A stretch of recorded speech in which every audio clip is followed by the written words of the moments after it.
G'day everyone.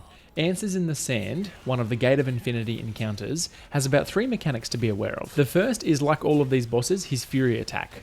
Periodically throughout the fight, the boss is going to burrow down underneath the sand, and then he's going to shoot back up just nearby you. This doesn't actually damage you or hit you, but then he's going to follow this nearly immediately with a Fury attack, which you need to block with your defensive ability. Now, the main thing in this fight is the transition phase, where the boss burrows down into the ground and then pops back up in the middle of the room. The boss will then burrow immediately back down into the ground, and 3 kind of sand trails will move out around the room in a kind of triangular shape. One of these 3 sand trails has little purple gems popping out of it. This means the Scorpion boss is in that dust trail specifically, not the other 2. And so the objective of this phase is to keep track of the boss, which dust trail he's in, and then kite the tower explosive Scorpion in the middle here over the little kind of sand whirlpool that's going to create at the final location after 3 movements. And if you bring the Scorpion to the correct whirlpool, the one with the boss in it, it's going to mean that the boss will come up, it won't deal any damage to you, and you'll have the boss stunned for a good 5 seconds or more here while you just start to lay in damage into him. I think the boss also takes a small amount of damage if you do it this way as well. You'll see at the end of the fight.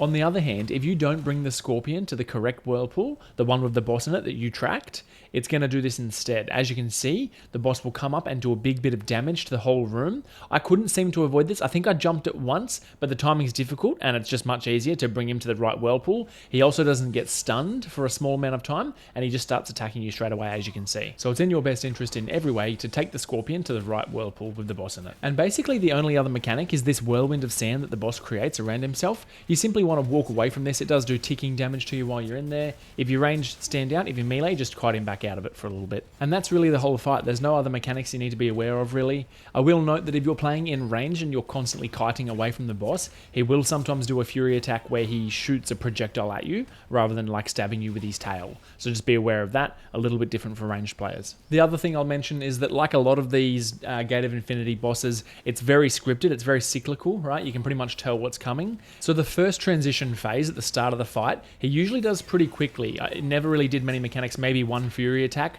I think there's probably a health threshold built in for that to stop people just nuking him down with no mechanics. But then after that, all of them seem to be the exact same, right? After the first one would be a Burrow and Fury attack, and then 1 Whirlwind, and then another Burrow and Fury attack, and then he'd go back into his transition, right? So it was always sets of 3, and he'd go back into his transition. So I'd recommend getting a feel for your cooldowns and your build, depending on what you're using or what weapons, and having all your big cooldowns ready for after each time he does the transition, because that's the longest period where he is doing nothing, and you can do a full combo on him. Right? So work out your cooldowns. That'll be a little different for everyone. And finally, as for these little tower explosive Scorpions that follow you around during the fight, not this transition, obviously just kiting them here. During the fight, I kind of just ignored them because I am playing a tank, so my damage is a bit lower, but they didn't really bother me. I will note that sometimes they explode and did a nice big chunk of damage, so maybe don't let them stack right on top of you.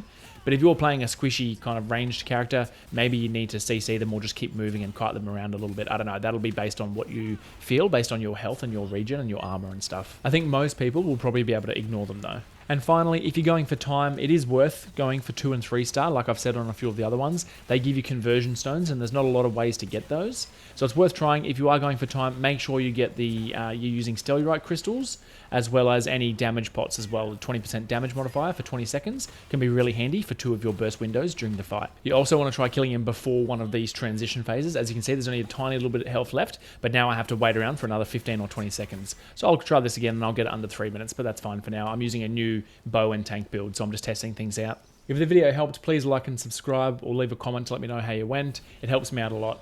Thanks for listening, everyone. I'll leave the build and stats just up at the end of this if you want to have a look at those. Some people are always curious. Thanks for listening, everyone. Cheers.